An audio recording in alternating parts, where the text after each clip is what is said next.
Welcome back to the Overrated Experience Sports and Sports Betting Podcast. I'm your host, Kyle Blond, and it's a Saturday. That means betting action. You've joined the right podcast for you square bettors out there. This podcast, if you haven't joined us before, is a podcast for you, the average bettor. I consider myself in between a square and a sharp, where I do like to use the numbers. I do like to use the analytics to make my picks, to give my takes on games, but I am also caught up in the emotion, the drama, and the thrill of a great Sunday night or a game that's on TV. I have those faults just like you. So join the journey. For those who are returning to the podcast, welcome back. This podcast today is going to focus on week 6 of the NFL, Sunday, Monday action, a little bit of the past, looking at Thursday, some of the NFL news, and just in general, sports betting right now. We're approaching probably the best time of the year. I know the weather's getting shittier, but the situation we have is that we have MLB playoffs going on. Big 15-inning win by the Seattle Mariners. They'll come to my town, Toronto, tomorrow for Game 1 of the ALCS. We have Game 5, winner go home for the Cubs and Brewers, and the Dodgers are waiting to take on the winner there. I don't know who I want more there. I would kind of like to see a Cubs, Dodgers, NLCS. I know that the Milwaukee Brewers had a ridiculous season, and they probably are the team that deserves to make that run to the World Series, but I don't give a shit. I want to see Cubs and Dodgers. That's just the way I am. We have EPL action. Well, they're on a hiatus right now, international action, but European soccer is in full swing. Also, NHL, puck is dropped last Tuesday. We seen some action, put some bets down there. Are the Leafs going to do it this year? No. But do I hold out hopes? Yeah. Okay, so NHL season kicking off. Big slate today. All 32 teams are in action. If you like your betting action, get your money down today on the NHL. This is going to focus on the NFL today. Get your pens, get your papers ready. Turn off your ChatGPT because all the AI knowledge you need is from here. Kyle Intelligence for NFL. You can follow the Overrated Experience Sports and Sports Betting Podcast at Overrated EXPER2. That's Overrated EXPER2. That is on X. If you didn't figure it out, you can also find us on Instagram at Overrated Experience. So find us, follow us, join us. We're also live streaming on YouTube and Facebook at the moment. Please join, put your comments in, and here we go. All right. So when I look back on Thursday's action, the 7.5-point favorite Philadelphia Eagles absolutely lay a brutal egg and come out on the bottom. The Giants handed it to them, 34-17. And the bets I gave out, it was contingent on the Eagles dominating, and just by how much. So I thought the Eagles would cover that 7.5-point spread. And keep in mind, that game, the Eagles fell down early, then they got up, and I thought they would put the foot to the throat of Jackson Dart and Cam Scattaboo, but they didn't. They fucked up. There's a problem here. So we'll talk a little bit more about that. So the same game parlay I provided was contingent on the Eagles winning this game straight up, which they didn't. I had Dallas Goedert over 3+ receptions. He had a day. He had 9 receptions against the Giants. He was the main guy. Now, here's a lesson learned for us bettors out there. So you try to be a sharp. You try to use analytics to make your bets. So I sat here before the podcast on Thursday, decided to go with a Devontae Smith over 50.5, which he left at 49 fucking yards. And a wide open pass missed by Jalen Hurts would have got me that payout. But I knew, and I looked at Dallas Goedert as probably the main weapon for a New York Giant defense that puts a lot of pressure on. They have an excellent defensive line. And who would you hit as a quarterback? You hit the guy you can quickly get the ball into your hands, and that's Dallas Goedert. But when I looked at the line, it was like 4.5, receptions, and yardage was high. I just thought, oh man, he hasn't done it all year. So just because he hasn't done it, he's peaked around 4 or 5, but do I feel confident enough to go with it that he's going to make his season high this game? Why didn't I? Why did I make the mistake of overthinking just because it didn't happen? Everything told me that he was going to have a high volume game. And I stuck away from it because I overthought it. So that's a fail on me. All right. And then I I'm not going to necessarily be down on myself on a pick of Devontae Smith, under 50 and a half. Again, a missed pass. The opportunity was there. He was part of the game plan. I also had Saquon Barkley receiving yards, over 17 yards. He wound up with 9. He's been very minimal in this offense, right?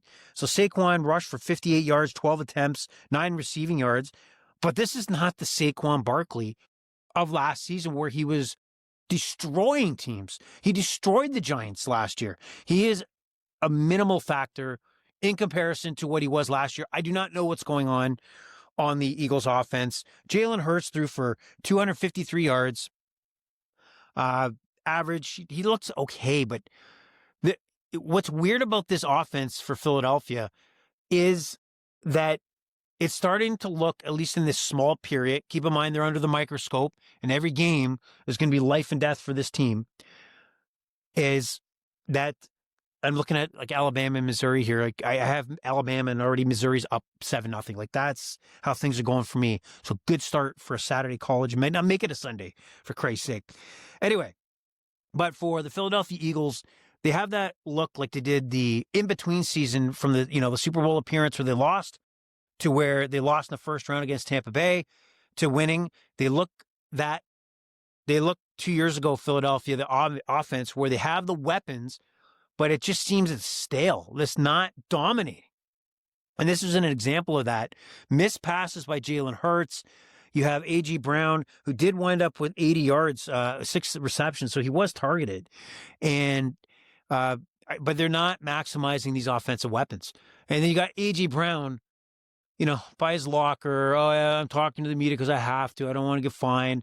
Asking about a sit-down he had with Saquon and Jalen. The Saquon mentioned that they had to discuss the offense, and he denies that this sit-down ever happened. And it's getting to the point right now where, yes, I recognize that A.J. Brown is a top 5 NFL receiver, and I said this on X, is when does the distraction and the headache become not it outweighs the performance on the field? Are the Eagles really better with A.J. Brown in the lineup? If he's all in, yes. The narrative after this game on Thursday should have been, we got to do better as enough. We, us, we, like it, instead of it's more of a me. And again, I'll go back to many talent in the NFL. If you got talent, man, you can be I all you want. That's the way it is. The NFL, if you produce, but we're getting to the point right now where the Super Bowl champs might have to make a decision.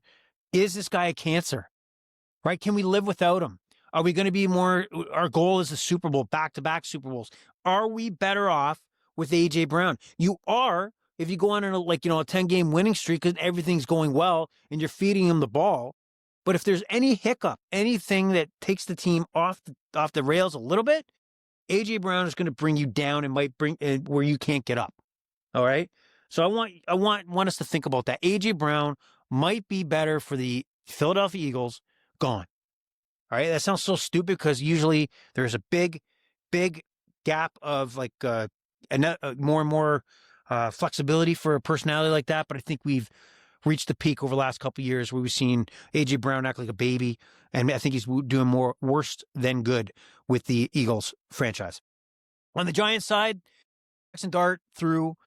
He only threw for, what do you have? He had 195 yards. It's not like he tore them up, but he had 13 rushing attempts. And we got the over there on Jackson Dart's rushing, 58 yards. Cam Scatterbo had 3 touchdowns. He had a day, 98 yards.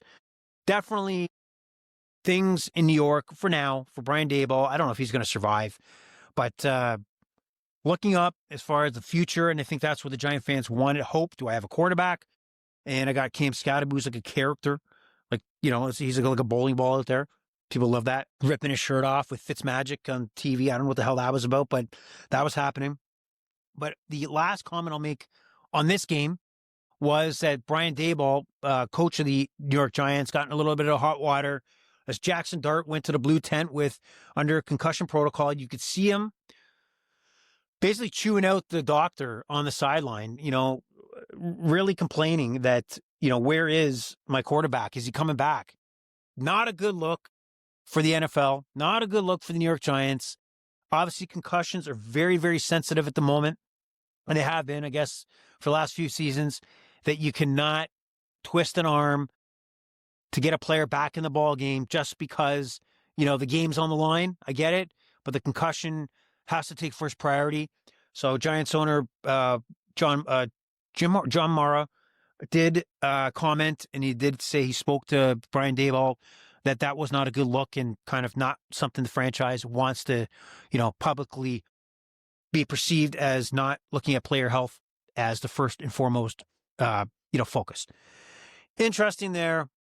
Now we get on to, I was going to say Sunday action, but I'm going to talk about Joe Flacco in the series of games we're going to talk about. We'll talk about him a little later.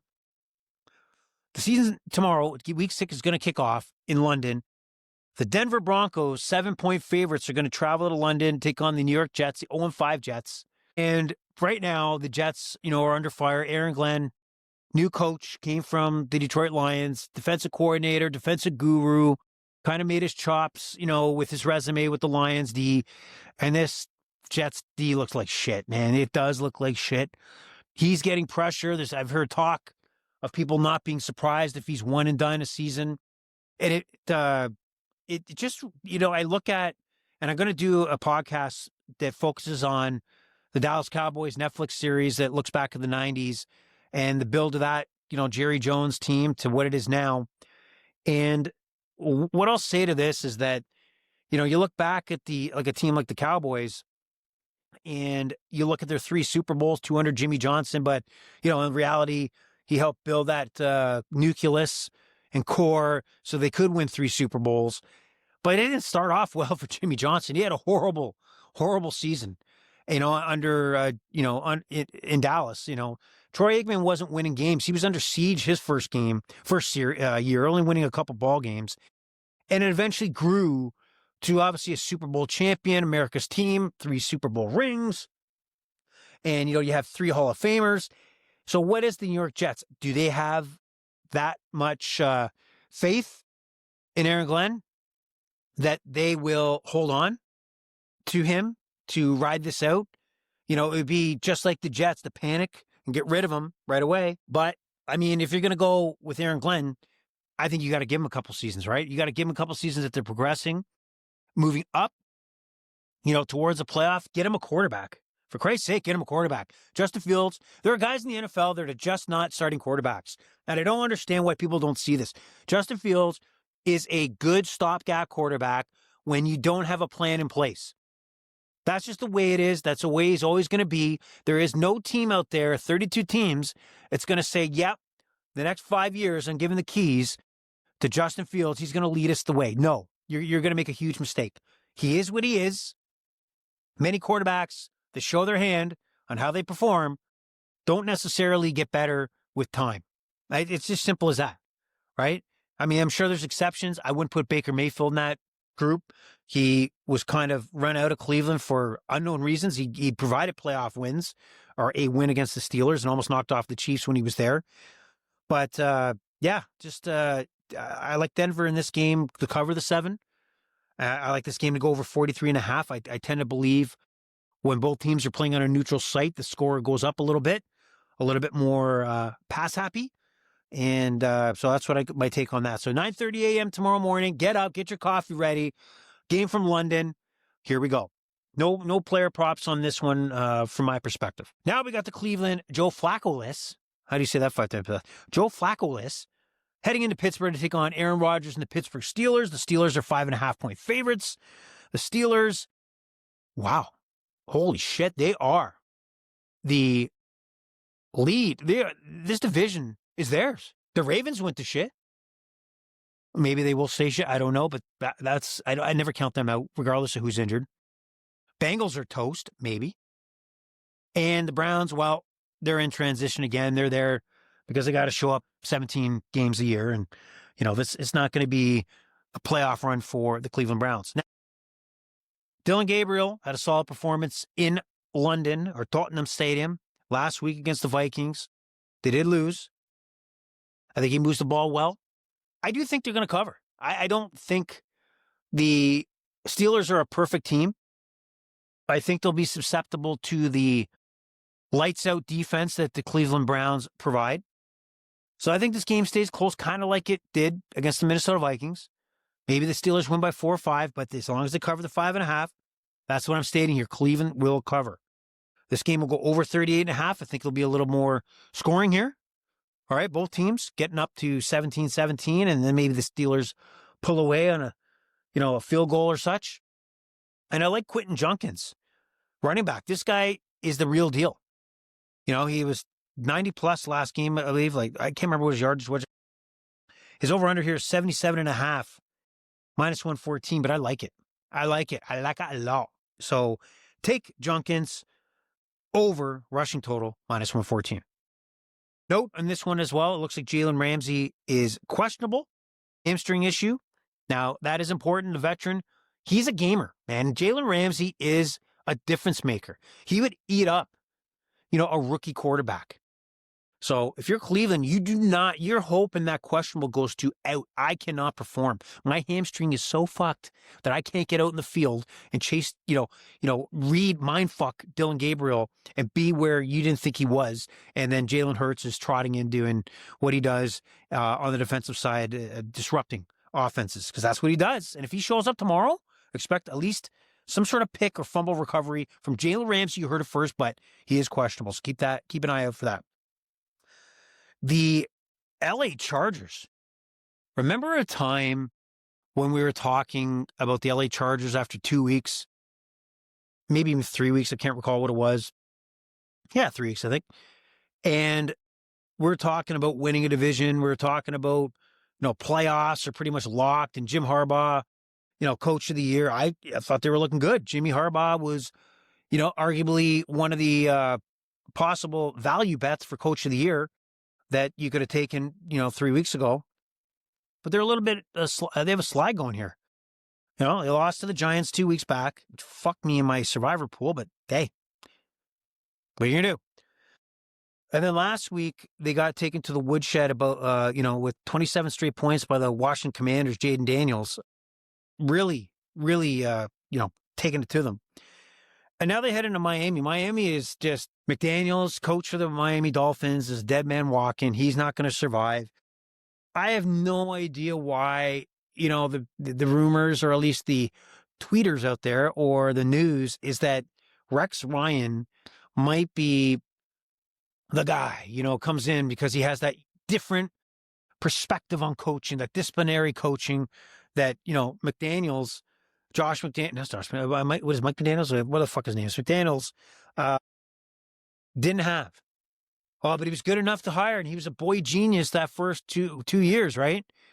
And then things go south. Now he doesn't have the traits and the attributes of a head coach that you don't think you want in your franchise. Let me remind you that Rex Ryan, yes, he did have a positive run with the New York Jets back in the day, 2 AFC championship runs, but he did have a tenure with the Bills that we'll forget. He didn't make a difference there. He was a blip on the radar. And you almost forget he was a Bills coach.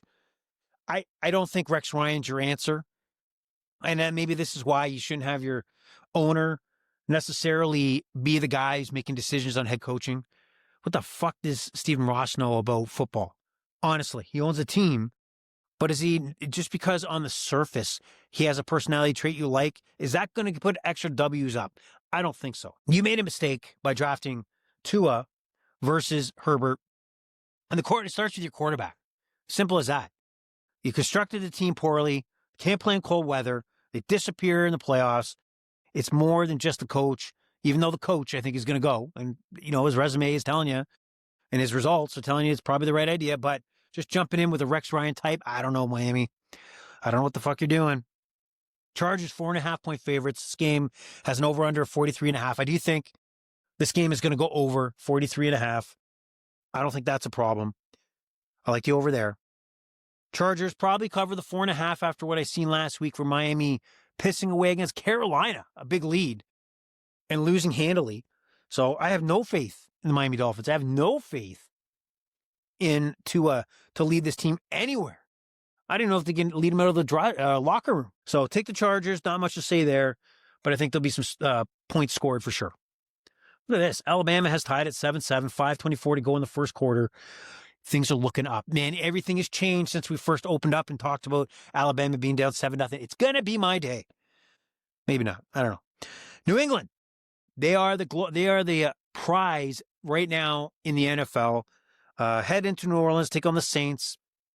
The Patriots knocking off the undefeated Buffalo Bills. Sunday Night Football. Drake May having a game for himself. Had a really good game.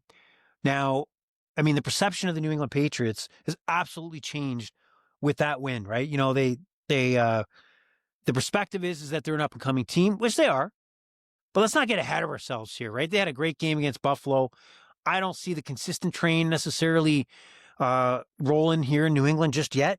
They're 3.5-point favorites on the road against the New Orleans Saints, who did knock off the Giants last week at home. I think that 3.5 points is a little too much for me to take the Patriots on the road. Will they win this game? Possibly. Is it a field goal game? Maybe. Does New Orleans win? Maybe. I mean, is it really out of question that the New Orleans Saints, who got the win last week, gave the Bills a run a week earlier, can't win this game? I'm going to say I'm going to say they'll at least cover. So give me the Saints to cover 3.5. I don't think there'll be a lot of scoring in this game. Give me 45.5 under. Yeah, it's called the Overrated Experience for a reason, because we love the overs. But this game, it's going to go under. Lock it in. Write it down. Whatever the hell you do to record your bets, just make sure you listen to that one before you go to your book and make your wager. All right, here we go. Now we got the Seattle Seahawks, Jacksonville Jaguars. Actually, pretty solid game here, right? Seahawks coming off a loss against Tampa Bay at home. You know, Tampa Bay is really good. Baker Mayfield, we'll get to him in a bit. Having an MVP kind of start. Jacksonville knocking off the Chiefs. They are 3-1. Looking to go 4-1. Is this franchise turning around? We've seen Trevor Lawrence have a spectacular 2 minutes to conclude that football game on Monday night. And I'm not lying. Like, he was average Trevor Lawrence, you know, for most of the season already, and through the first 3 quarters and 13 minutes of the season until that 2-minute drive, knocking off the Chiefs, where he, for whatever, a light went off. He threw darts to Brian Thomas Jr. He's running the ball with authority. Even when he falls multiple times, he's getting it to the end zone. So let's see what happens here. They are a 1.5-point favorite at home. I like the Jaguars at home, 1.5. I think that's too low. I think that's the betting public that has probably not the faith in a 3-1 team that if it's not the Jacksonville Jaguars, you put the exact same team with the exact same start, this is at least a 3.5, to my opinion. So you're getting the Jaguars at a good value at -1.5. Take the Jags. I do like this to be a bit of a barn burner, as the kids say. Over 47.5. It's moved up from 46.5 for the over-under, but I still like points to be scored. Liam Cohen, head coach, offensive-minded. We'll keep coming at you, and I think we'll be putting the ball in the end zone, and Seattle will have to keep up. So 47.5, take the over. And when it comes to over, that means there's a lot of receiving yards, right? So I'm going to like Seattle's Jackson Smith-Njigba. This guy's a gamer. Still under the radar, in my opinion, because he plays in Seattle. If he played for the Cowboys, he played for the Giants, he played for the Bears, he's going to be a high-profile name. So when I see 81.5 on the main go guy, 4 out of 5 games, he's 90-plus yards receiving. You know, even if you watch that Thursday nighter with the Seahawks and Cardinals a couple weeks back, he didn't make the 90 yards, but all his 70-plus yards that game were in the second half. And when you watched him play and the smarts this kid has, you understand why he's the go-to guy. So 81.5, I think he's breaking 100 in this one. All right, let's move on to Arizona, Indy. I can't. Every time I see Arizona, I'm disgusted. I want to throw up based on what we've seen last week in that loss to Tennessee. One, you're losing to fucking Tennessee at home. Disgusting. The way you lost, pissing away a lead, dropping balls before you get in the end zone, kicking balls into the end zone after you intercept them so the Titans can score touchdowns, fumbles off a mask in a shotgun formation. Absolutely terrible deed to not shut down the Titans on their last drive to kick the winning field goal. It's bringing me back, man. Flashbacks. Talking about even the Cardinals coming into this game, into Indy, is really upsetting me. Really upsetting me. But what I'll tell you in this one is, are the Colts real? They're 7-point favorites. This was up 6.5. The line, that at least when I got it, is now up to 7, a full touchdown. But I'm not shying away from the Colts. I'm not shying away from the Colts. Kyler Murray's questionable, by the way. He's questionable. And even if he plays, he's got a foot injury. His whole game is to be able to get out of the pocket, run around, back and forth, buy some time for his receivers. And if he's a half second slower than he normally is, and he's average at best, and if he's below average, I don't like their odds. The Indianapolis Colts cover the 7. I think this is a comfortable win for the Colts. I do think I did say under 47.5 minus 115. So I do think it's not as a crazy game as the Colts usually find themselves in. I think they control Jonathan Taylor. It's going to be Colts. Okay. I don't have more analytics on this one. Also, from a player prop perspective, I do think that we have look at this targeting, man. Alabama receiver just got taken out. Here come the flags. He isn't moving. That's not good. And we're probably going to get a targeting and an ejection for Missouri. That is not good. This player, I don't know who it is right now, the receiver for Alabama, is still, and he's not moved as far as I can see on the field. Not a good look there. Hopefully he's okay. Marvin Harrison Jr. of the Arizona Cardinals, they got him down to 53.5 minus 114. He had 90 plus yards in a losing situation against Tennessee last week. I think the Cardinals will have opportunities to move the ball. He'll get his 4 or 5 catches. He'll get his 30 plus yards, most likely, on 1 or 2 of those. So I think that's too low. I like Marvin Harrison Jr.'s receiving yards over 53.5 in a losing cause against the Colts. And they'll have to chase and throw. So he's going to be a big time target. Moving on. The LA Rams, losers to the San Francisco 49ers on Thursday Night Football a week back. Now they have a 10-day gap, a little bit more rest than the Baltimore Ravens, who are going to host this game. The Rams opened up as a 7.5-point favorite. No faith in the Ravens. Now it's down to 7 with the over-under 44.5. And really, when you look at this game, you have to make sure you're keeping an eye on who's playing, who's not playing. So Lamar Jackson is out, right? And some key notables that are back on the defensive side of the ball because they were terrorized on the defensive side of the ball. Kyle Hamilton and Marlon Humphrey, safety quarterback, are back. Are they 100%? I don't know, but they're good enough to play. And those guys are difference makers. I have more faith in the Baltimore Ravens overall and John Harbaugh to somehow rectify the monstrosity which was last week when they got blown out by Houston at home. Cooper Rush is a career backup quarterback. He did it in Dallas. He had some, pretty good games as a backup. There's no kidding ourselves. He's a backup, right? I got to believe that the Ravens will come back with a little bit more ferocity, a little more, shame that they got embarrassed in front of their home fans.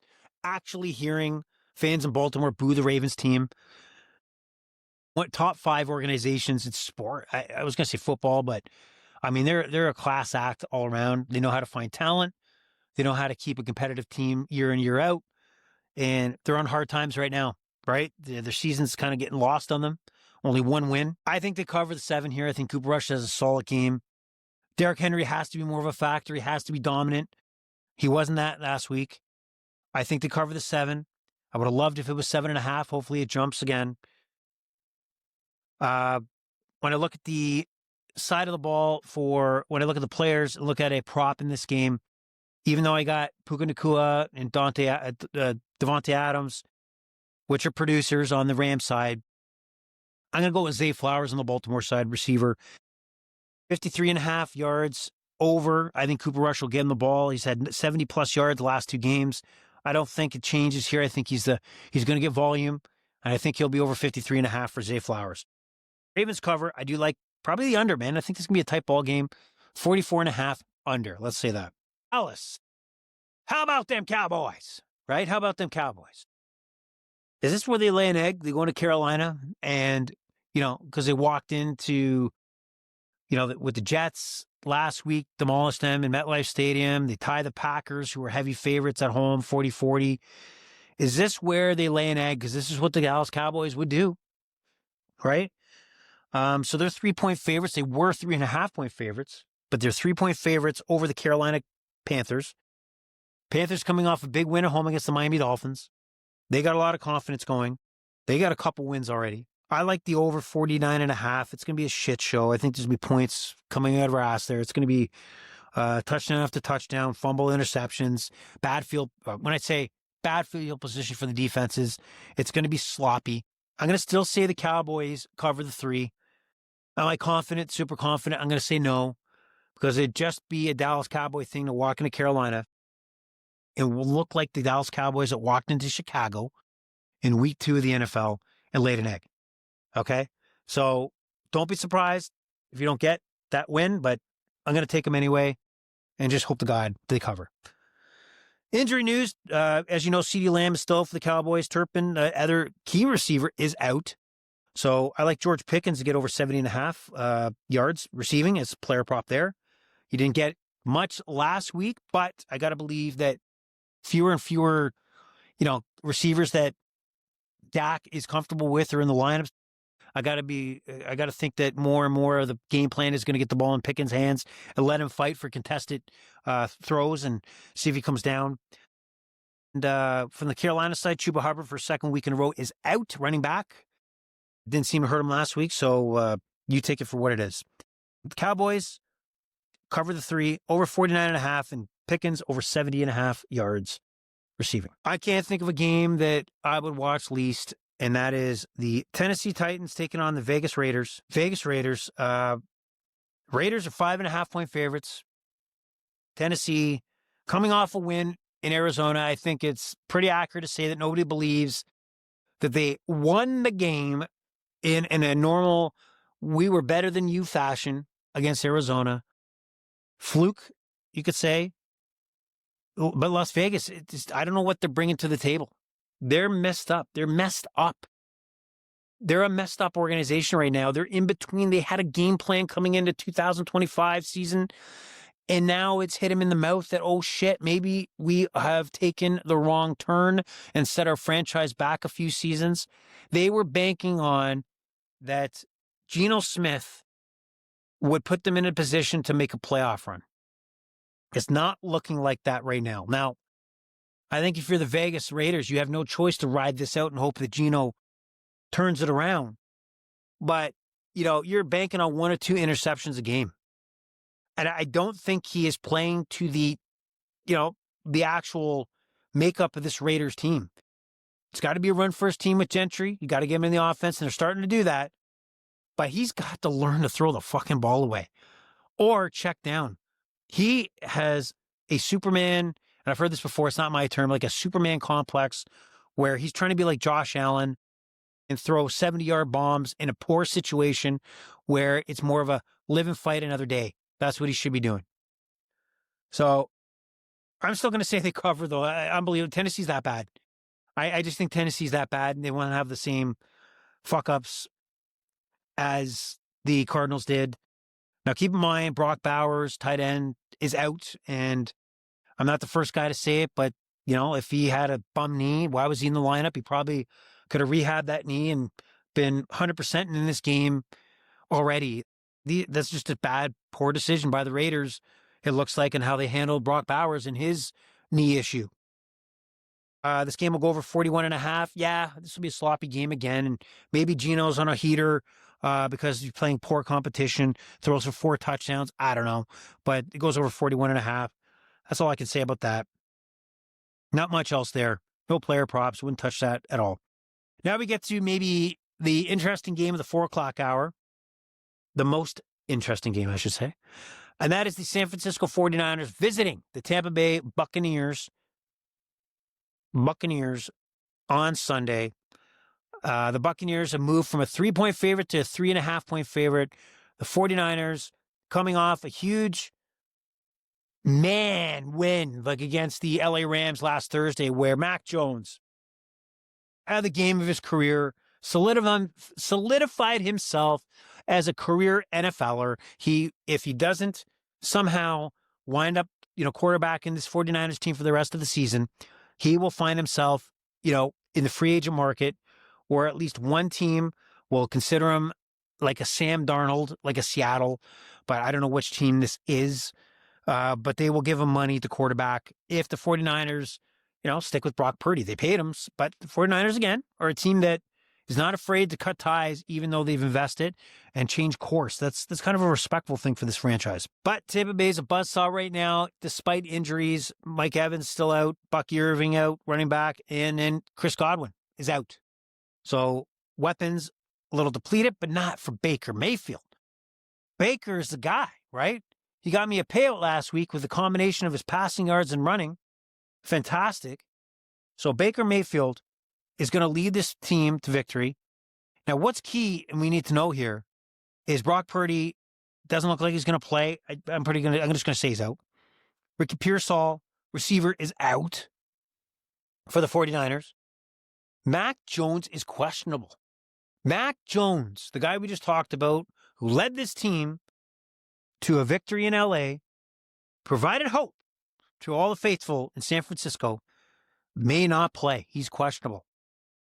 Can Kyle Shanahan work his quarterback magic with Adrian Martinez?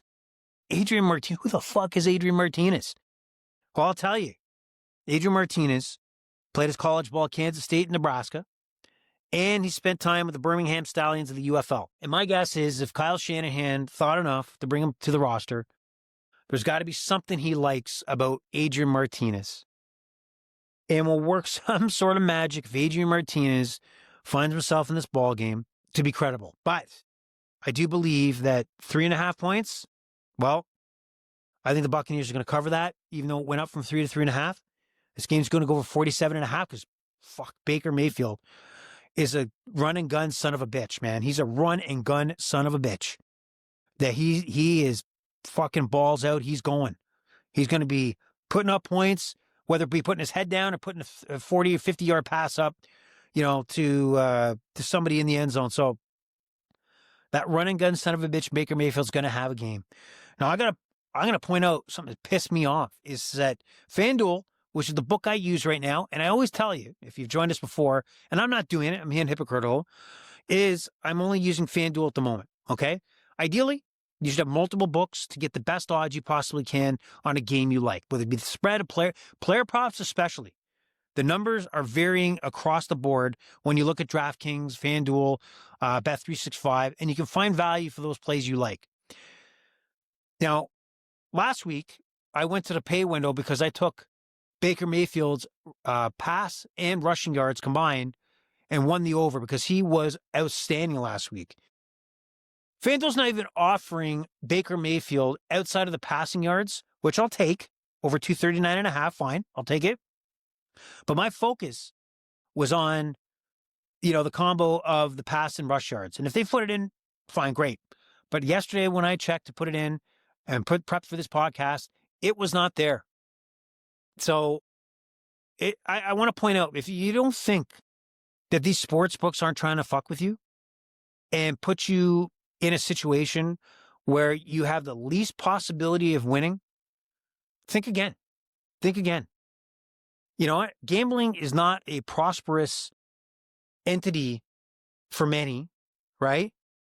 But they are twisting everything you can think of to put the odds. It's almost like they're using analytics, and it's not surprising to crush any little hope that you have. Okay, I've noticed it, especially in your same game parlays, right? And it's the suckers. I do it too for soccer, mostly soccer. They pump you full of promotions to do same game parlays for every sport. As long as you get to plus even money, we'll give you a 50% boost or a no sweat bet, whatever it may be. And I get suckered in too. Don't get me wrong. That's the square side of me. I do it as well. But when you go into these same game parlays and you start looking at what you're going to add to it, There's sometimes restrictions that, oh, no, you can't combine these together. You can't put over 6.5 corner kicks with over a goal and a half. Like, it's just, like, give me a chance, man. I'm going to lose anyway, most likely. Just give me a chance to pick what I want.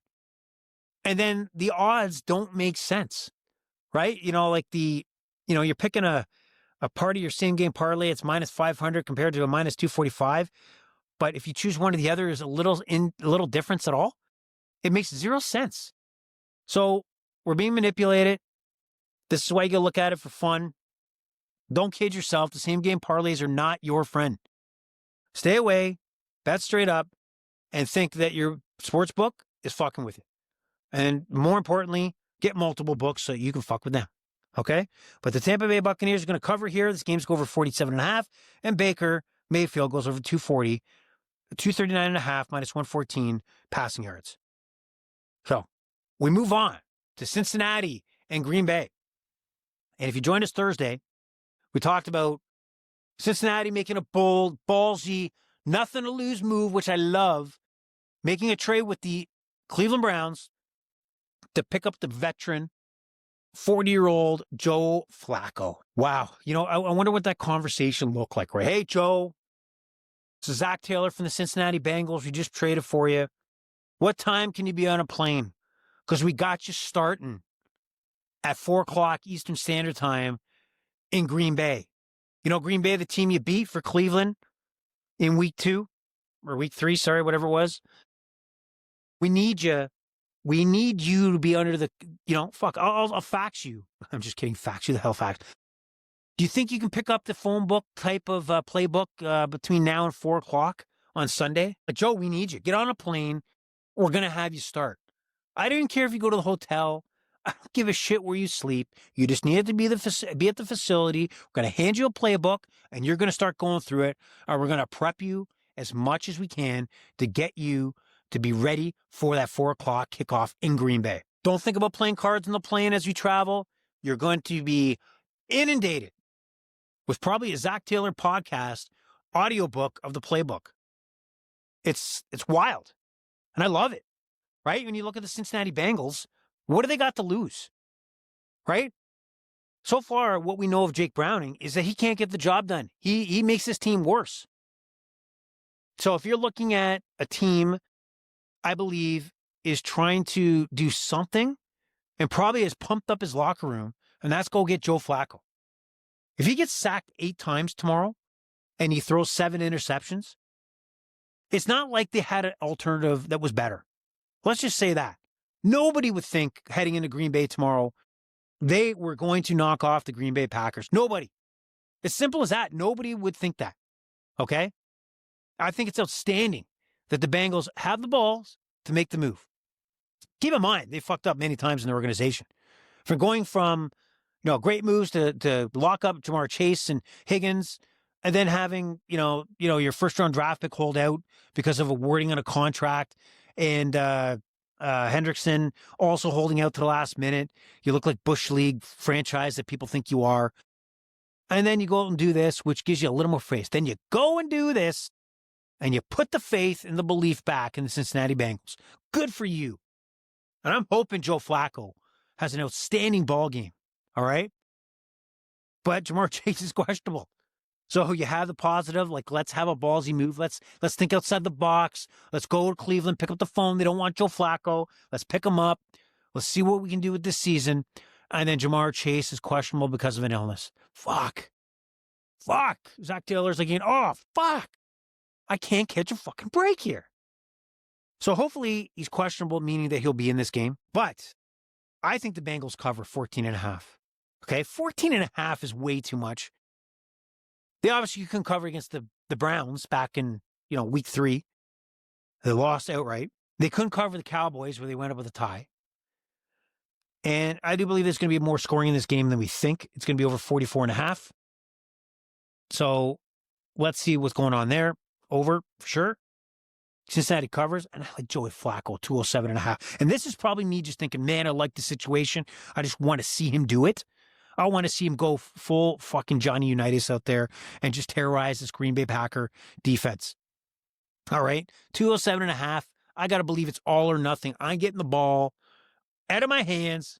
I may throw 5 picks, but I'm going to throw 500 fucking yards. Go Joey Flacco. I got your back. And what's also key, like it's really, I just came across this. Brandon McManus, the Green Bay kicker, has a quad issue. He's questionable. That's significant, guys. That's significant. Because your kicker is going to make a lot of difference on how you look at your offense and when maybe you're going for more fourth downs. That's a difference. Do you make them? Do you not make them? So keep that in mind. So apparently, they might have Mark McNamara off the practice squad, who's never appeared in an NFL game, as a kicker. So keep a close eye on that. Like, even if Brandon McManus is activated, do you feel 100% that he can boot a 50-yard field goal? I don't. So keep that in mind. Oh, Joey Flacco, I got your back. Sunday nighter, great matchup. Great matchup. I love it because it's Thanksgiving weekend here in Canada. So Monday's an off day. You can truly sit back with a few cocktails, let's say. Enjoy the Blue Jays on one hand, kick off their American League Championship Series against the Seattle Mariners. Go Jays. And then you got the Detroit Lions and Kansas City Chiefs. Big time matchup, Sunday Night Football. Chiefs are 2.5-point favorites. They're looking better. Even in that loss against Jacksonville, chalk it up to, hey, the Jaguars are just better than you that night in that last, drive. Lions, I think they come to town, they win this game. They are motoring. The only team that's going to get in their way is themselves if somehow Dan Campbell goes all chaotic, starts going for 4th and 10s and shit like that, or they don't make the 4th and 1s that they traditionally go for. They're at the goal line, don't settle for a field goal. And if they don't make those, then they're dead. But they usually do. So give me the Lions straight up. Give me the Lions straight up. Okay? Give that man his money. That's me. Give me my money. That's what I want. And this game is going, I said under 52.5. Hate it. I hate that I put that down. I hate it. I put my pen on paper to said under 52.5. Look at this. See the pen? Yep. It's going to cross out the under. And I'm going to take 52.5 because the square better in me wants the over. He wants the Lions to win this game. I want it out there that I want 100 to 100 score. I don't give a shit. I want all out offense all the time in this ball game. I'm going to take the over 52.5. That change is live. Live stream change from under to over in this ball game. As far as a player prop goes, I like Jahmyr Gibbs. I'm going to ride the Jahmyr Gibbs prop all season long. And a lot of it is the pass and receiving. Rushing and receiving prop. Right now it's 102.5. They're feeding this guy the ball any which way they can because he's a game changer. Yes, they have the 1-2 punch with Montgomery, but Gibbs is the volume guy. Okay, he's the explosive game breaker that every team wishes they had. He's going to have a huge game against this Chiefs defense, which is good, but they haven't been great. They're traditionally great with Spags as the D coordinator. So take the Lions, take the over. Man, last minute change. I just put the over on that one. That's hot off the press. Jahmyr Gibbs, total yards, 102.5, minus 114.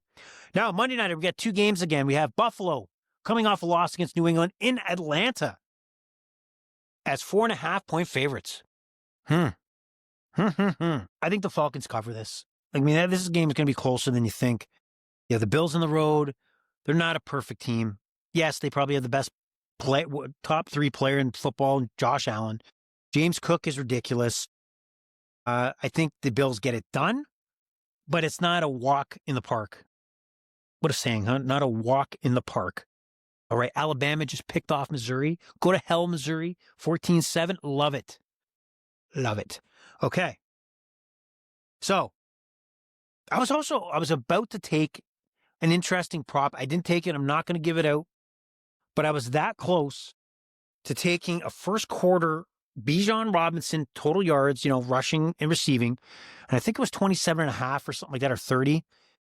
You got to believe Atlanta's going to want to establish Bijan right away. Now, it sucks if he gets shut down, but, he breaks one tackle. He's got that 30 yards ready to go, and it's plus money. I was that close to give it. I'm going to regret it if he does it. And, I'm a hypocrite. Again, I just talked about, I looked at Dallas Goedert, but I just can't lose a first quarter bet like that. I can't do it. I just cannot put money on a first quarter and it's gone like that. feels great when you win, but when you lose, it's just like, oh my God, it happened. It's like having $100 at the blackjack table and it's gone into 3 hands. Can't do it. Don't want to do it. And maybe I should do it, but I'm not going to do it here. But what I do like is this game to go over 49.5. It's going to be a back and forth, I think, shootout. And James Cook, right now, 70.5 rushing yards. James Cook, man, this guy is a gamer. I think it's way too low. The run has to be a part of the Bills' offense, and they know it. James Cook is a gamer, right? So 70.5, give me that all day. All day. And then the second and final Monday nighter are the Chicago Bears and Jaden Daniels, Washington Commanders. If you remember last year, this game ended in a Hail Mary where Jaden Daniels, threw it up, tip, Commanders win. Really, the Commanders went in one direction, the Bears went in another, and the Commanders are still in a different direction, and the Bears are in another. Bears have looked pretty good, coming off a win against Vegas, it's before their bye week, so you got to give them the props and respect. I think Ben Johnson, coach from the Lions, is a good influence on Caleb Williams. But when you look at these two quarterbacks that were drafted in the same year, Caleb Williams, Aiden Daniels, do you really look at them differently? I do. And I'm sure you do too. This is a stupid question I'm asking, but the reality is we're still talking about Caleb Williams' development. We're beyond that with Jaden Daniels to how far can he take this Washington Commander team, and can he take them back to the NFC Championship like he did last year? Those rookie, inexperience, development conversations are totally out the window when it comes to Jaden Daniels. But they're still at the forefront when talking about Caleb Williams.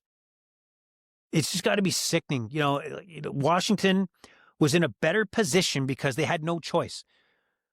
The Bears are going to take the first quarterback off the board, and you just take who's left over. There's really not much to think about, right? Jaden Daniels might have been their guy. If the Commanders were picking first overall, they just might have been.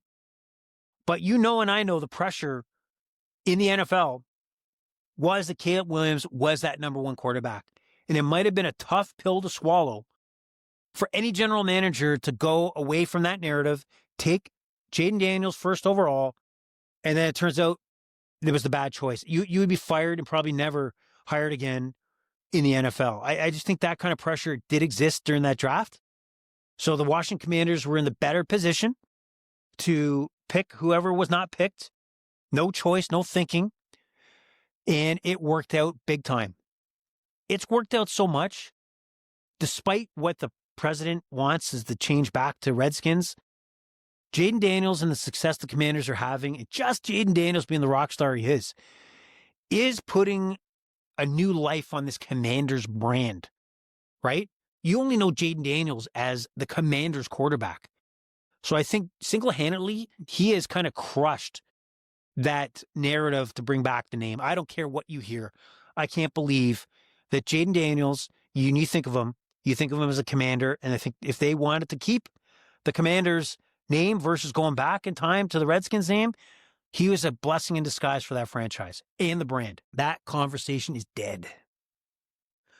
Do the Commanders cover 4.5? I think they do. Jaden Daniels is lethal, as you've seen last week in his return back into the lineup, knocking off the Chargers on the road and lighting up both from his feet and in the air. Man, this guy's he's a fun guy to watch. He's devastating for defenses. And he's the real deal. So I think it happens. I think they win comfortably. I think, the Commanders are racing Formula One while the Bears are racing go-karts. This is going to not be much of a race here. They cover the 4.5. It does stay under 49.5. And I'm going to go with Caleb Williams under. Yep, that's right. Passing yardage under 234.5 minus 114. Doing it. I'm going to stick to it. Not changing, right? Not like that over in the Kansas City-Detroit game. Not changing. Well, I mean, it's been a long time here. It's been like 56 minutes of talking. Ear pleasure to you. I know. But we've gone through the card. We look back in time at Thursday. But your Sunday NFL Bets Week 6 podcast is coming to an end. I wish you the best luck shouldn't be luck. It should be best results, best payouts possible in your Sunday journey of what we do here. And that's the love of sports gambling. We love it. For you Canadians out there, and I'm one of them, enjoy your Thanksgiving. Enjoy that extra time to enjoy some Blue Jays action. Go Jays, go. And the Sunday nighter, have a few cocktails for the Overrated Experience. And follow us at Overrated EXPER2. That's Overrated EXPER2. Pleasure's all been yours. The Overrated Experience is over and out. Bye-bye.